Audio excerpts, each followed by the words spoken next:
So my name is Joshua Feast. I'm the CEO and founder of Cogito Corporation. And what we do is help people be more charming in conversation. So I was lucky enough to attend MIT and encounter a stream of research that had been developed at the MIT Media Lab into how one can understand human behaviour and interpret psychological state. And for me that combined several threads. First, I was very interested in the problem of how do you take a science, turn it into a technology, and then from a technology into a business. And secondly, I was really interested in the notion of caring, and what does caring mean, how to have more of it, how we can build better relationships with each other, and then what technology can do to help us with that very human element.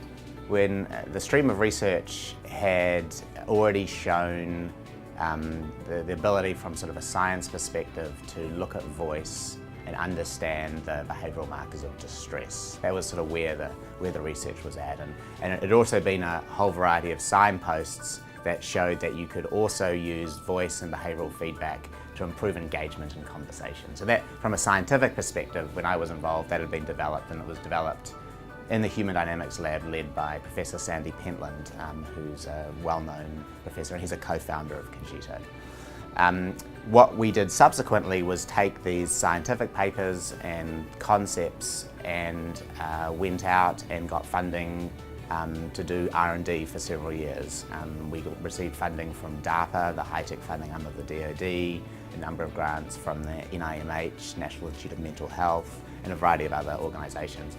And that funding allowed us to take the scientific concepts and develop a running technology. After that, it was the job of commercialisation. And the job of commercialisation, we initially focused on clinical use cases, essentially helping nurses and psychologists recognise distress in vulnerable patient populations. And we still have quite a lot of work we do in that area. And then the technology got to a point, and the product got to a point where it was available to be used for a very, very wide use case.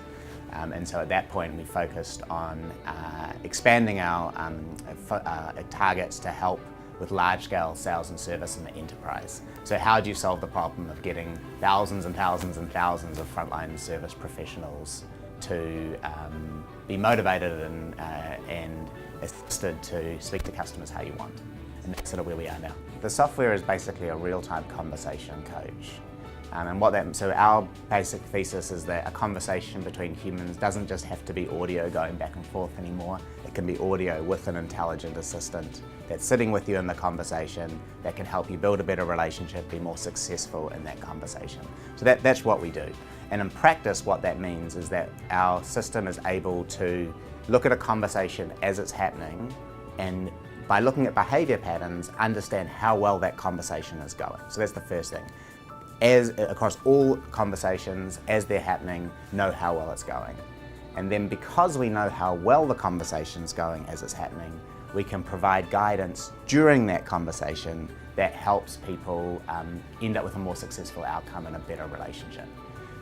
And that guidance, and then in terms of how we apply it, so right now our big focus is on helping very, very large teams of sales and service professionals interact with customers more successfully.